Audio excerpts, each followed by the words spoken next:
My child, I watched you pass the hardest test. You did not know it was a test. That is what made it so holy.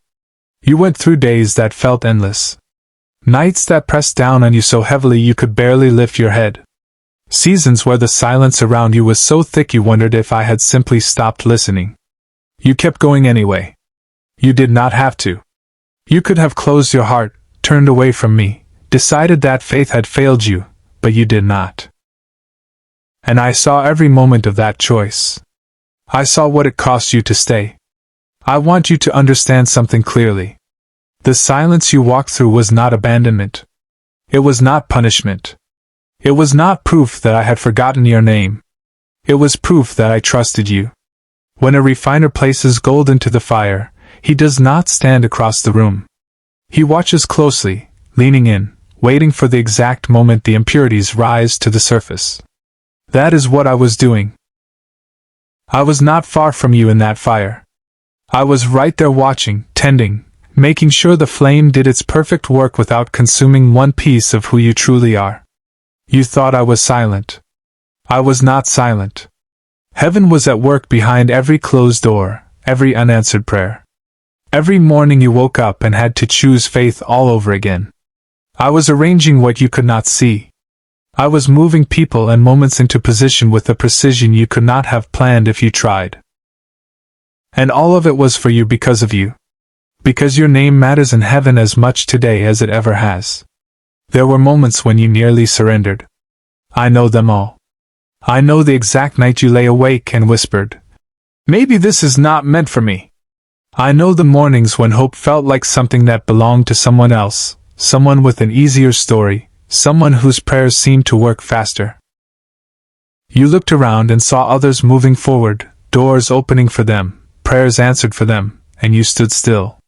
And in that stillness, you asked me why? Declare your amen if you have faith in what I am speaking into your life today. I heard every why. I did not always answer with explanations because explanations are not always what a weary heart needs.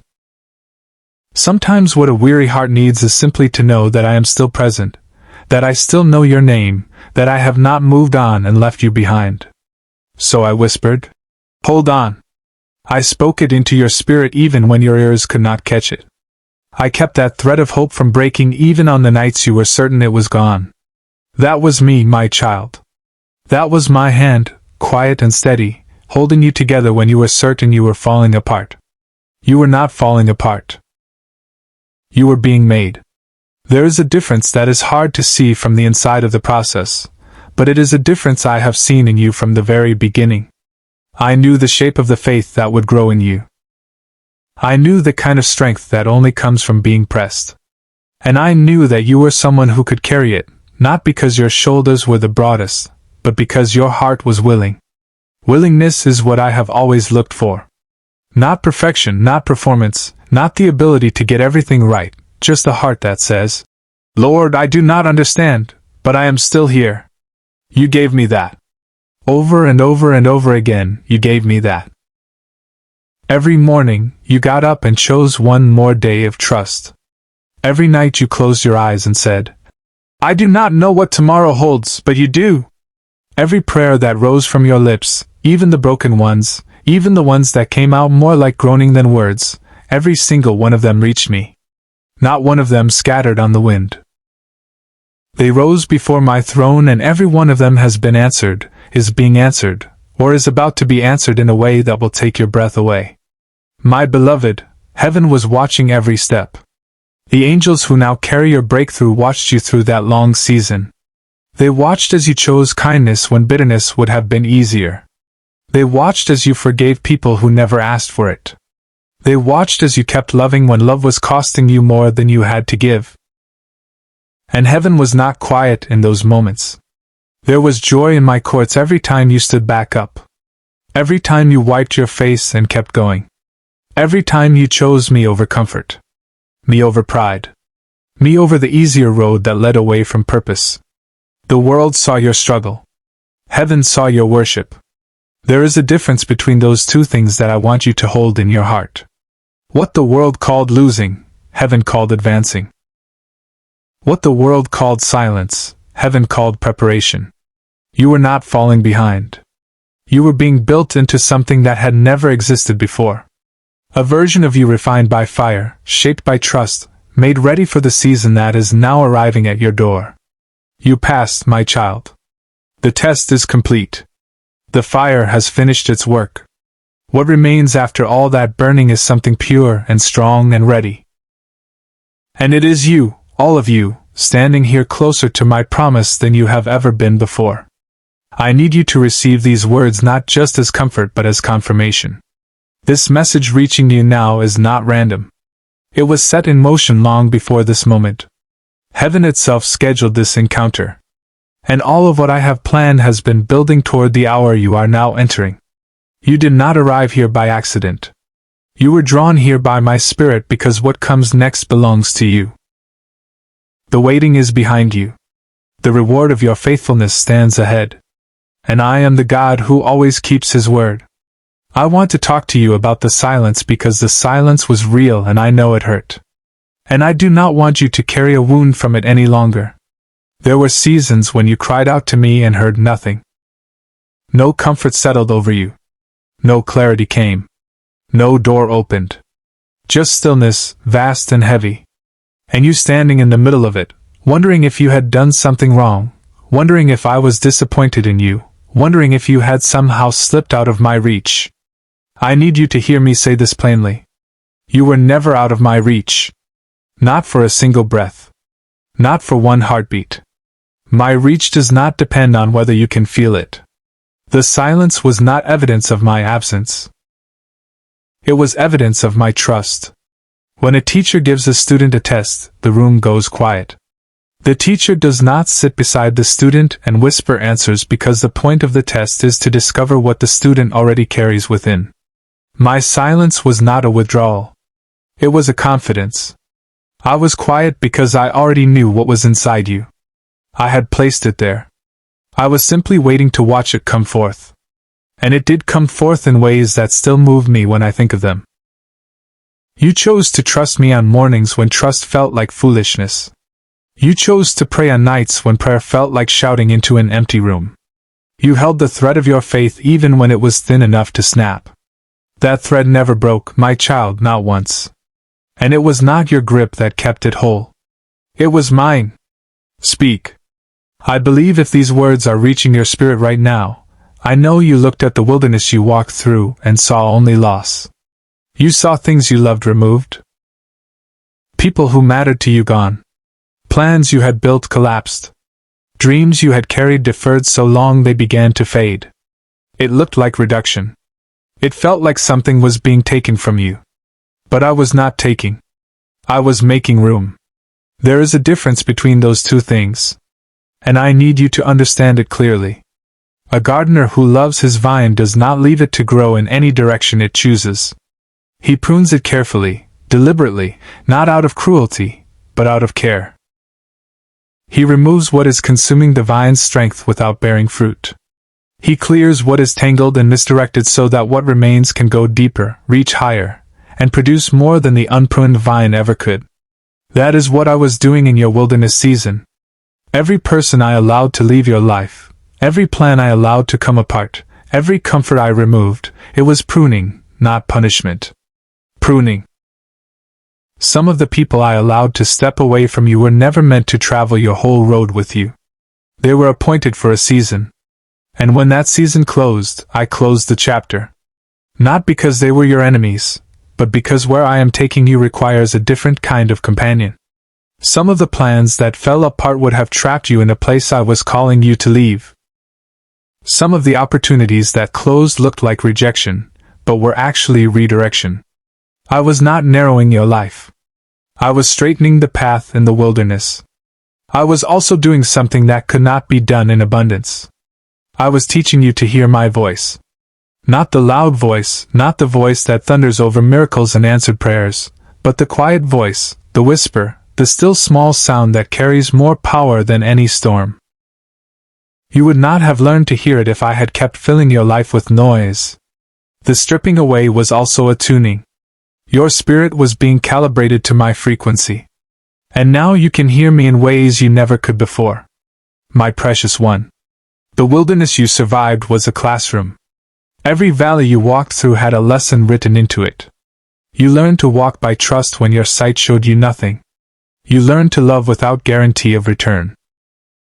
You learned to forgive not because the wound stopped hurting but because you chose release over bitterness. You learned that peace does not come from favorable circumstances. It comes from me.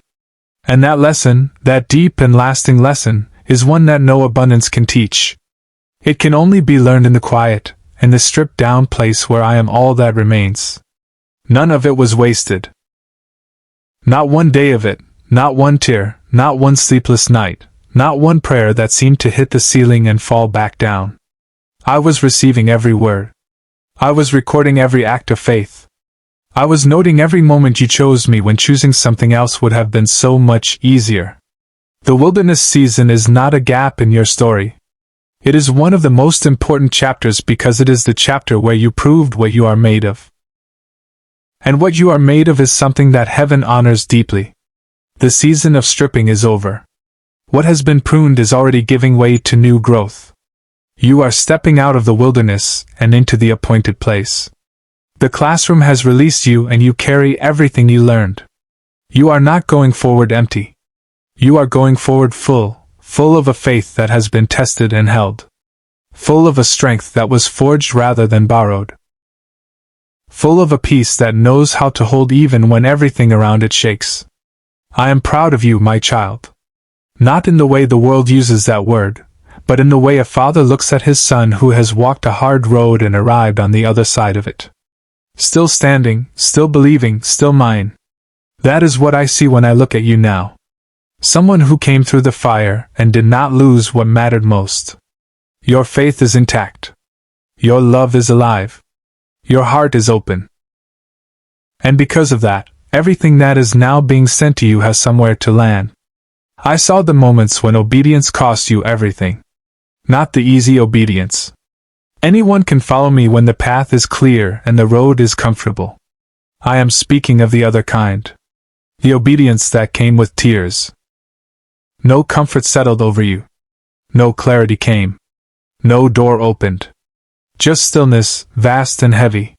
And you standing in the middle of it, wondering if you had done something wrong, wondering if I was disappointed in you, wondering if you had somehow slipped out of my reach. I need you to hear me say this plainly. You were never out of my reach. Not for a single breath. Not for one heartbeat. My reach does not depend on whether you can feel it. The silence was not evidence of my absence. It was evidence of my trust. When a teacher gives a student a test, the room goes quiet. The teacher does not sit beside the student and whisper answers because the point of the test is to discover what the student already carries within. My silence was not a withdrawal. It was a confidence. I was quiet because I already knew what was inside you. I had placed it there. I was simply waiting to watch it come forth. And it did come forth in ways that still move me when I think of them. You chose to trust me on mornings when trust felt like foolishness. You chose to pray on nights when prayer felt like shouting into an empty room. You held the thread of your faith even when it was thin enough to snap. That thread never broke, my child, not once. And it was not your grip that kept it whole. It was mine. Speak. I believe if these words are reaching your spirit right now, I know you looked at the wilderness you walked through and saw only loss. You saw things you loved removed. People who mattered to you gone. Plans you had built collapsed. Dreams you had carried deferred so long they began to fade. It looked like reduction. It felt like something was being taken from you. But I was not taking. I was making room. There is a difference between those two things. And I need you to understand it clearly. A gardener who loves his vine does not leave it to grow in any direction it chooses.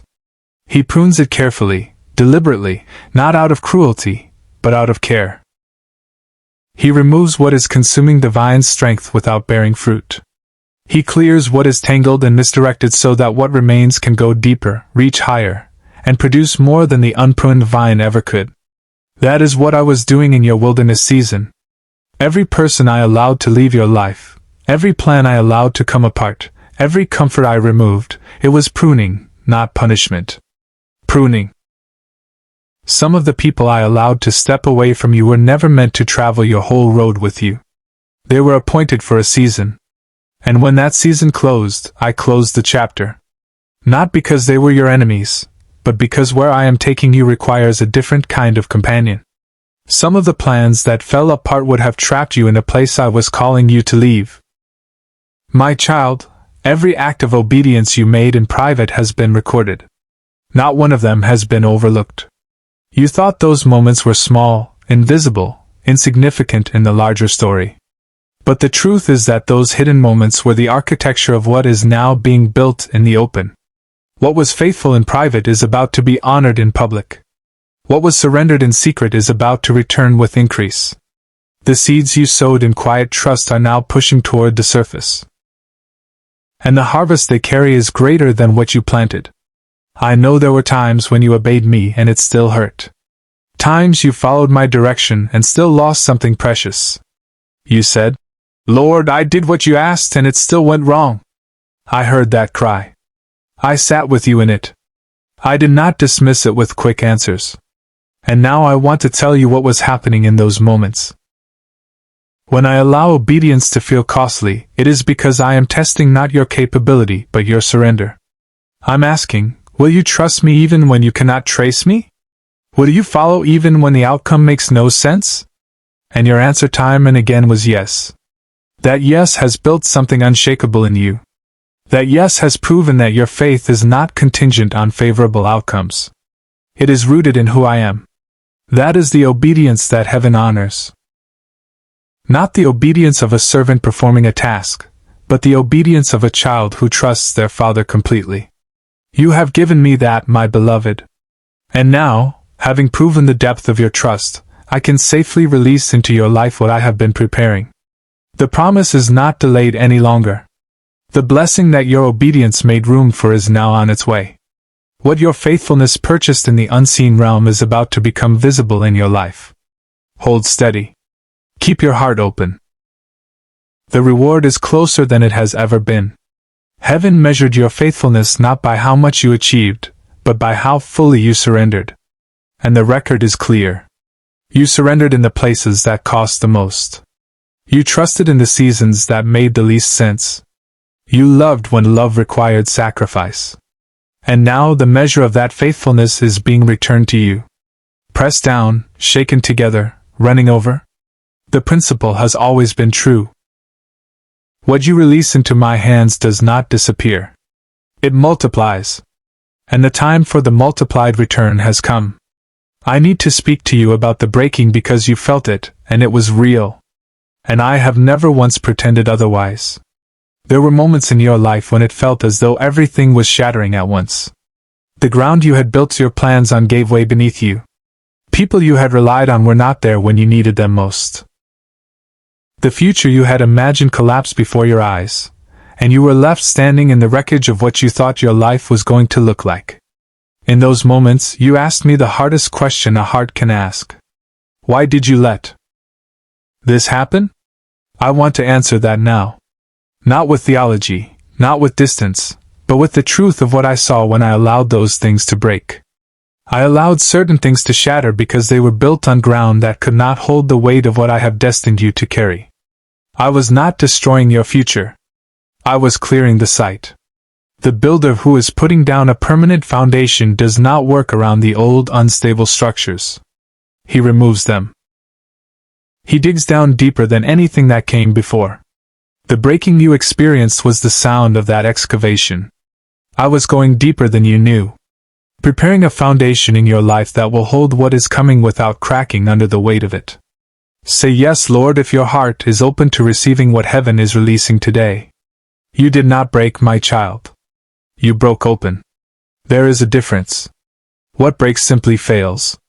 What breaks open releases. A seed does not grow while its shell remains intact. The shell has to give way, has to split, and yield before what is living inside it can push upward toward the light. That is what happened in your hardest seasons. The outer things gave way so that what I had placed inside you, the real you, the faith-filled, love-carrying, purpose-laden you, could finally push through into the open. I saw you in those moments of complete undoing. I saw you fall to your knees. I saw you whisper, "God, I cannot take any more." And in that exact moment of total surrender, something shifted. Because surrender is not defeat. Surrender is the posture that receives what force cannot take. The moment you stopped trying to hold together what I had already allowed to fall, my hands came fully under you. You did not crumble into nothing. You fell into me. And the falling was where the transformation began. The cracks that the breaking left in you are not a sign of damage. They are the openings through which my light now shines through. A vessel that has never been broken is often too sealed to let anything in or out. Your brokenness became paracity. The quality of a heart that has been opened wide enough to both receive and pour out without restriction. What you thought was damage I am using as design. The very places where you were cracked are the places where my grace flows most freely in you now. I also want to tell you what the breaking produced in you that no comfortable season ever could have. It produced compassion. Real compassion. The kind that is not theoretical but practiced. You now know what it is to sit in pain with no clear answer. You know what it is to hope when hope is difficult. You know what it is to hold on when everything in you wants to let go. Because you know these things from the inside.